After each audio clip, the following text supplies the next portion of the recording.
How many times have you found yourself thinking, if only there were more hours in a day, I could have had the time for completing my work or doing what I love most?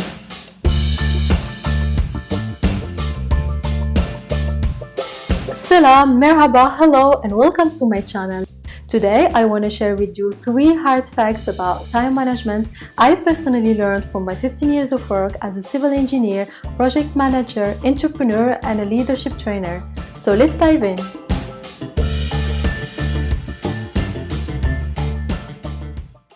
We all have the same 24 hours, yet many manage between chores and leisure like a professional juggler. The real question is, how can we achieve better results given only 24 a day? Time, like money, is nothing but a currency that we spend every second in our lives. So similar to when you need to spend money to save money, you need to spend time to save time. The idea is that you need to accept to spend a certain amount of time learning and implementing new tools so that you can save more time in the long run.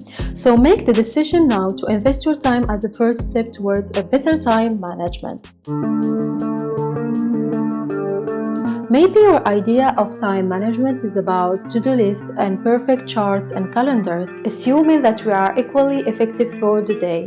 But if you only put on tasks that drain your energy, then no wonder you are always running out of time. The key success to productivity is not just slicing the time into perfect pieces. It is about understanding the deep relation between your time scheduling, your energy levels, and your attention span.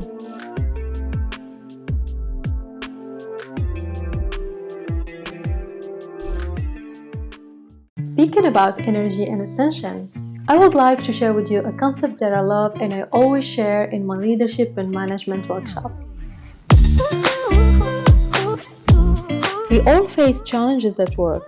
To overcome these challenges, we can start by categorizing them using the 3-circle framework. The circle of concern includes all the challenges and concerns we have in our work. Some of these concerns are out of our control, like accidents, weather, or pandemics. But there are other things in our circle of concern that we can directly or indirectly do something about. These things can be either placed in our zone of influence or in our zone of control.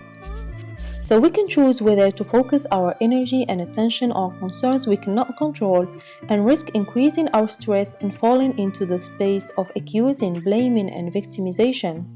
Or we can spend our energy on our zones of control and influence and move into a more proactive space where we can work more effectively and strengthen our resilience.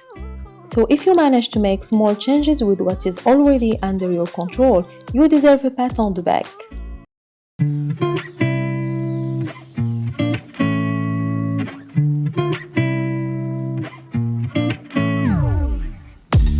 By watching next Done episodes, you will discover various tools, tips and tricks on how to invest your time the right way.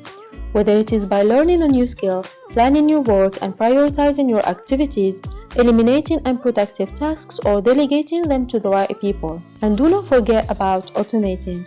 I will show you how to leave the repetitive tasks to new technology and how to liberate yourself from your dependency to a specific office, device or location. So without taking further time, let's get right to it.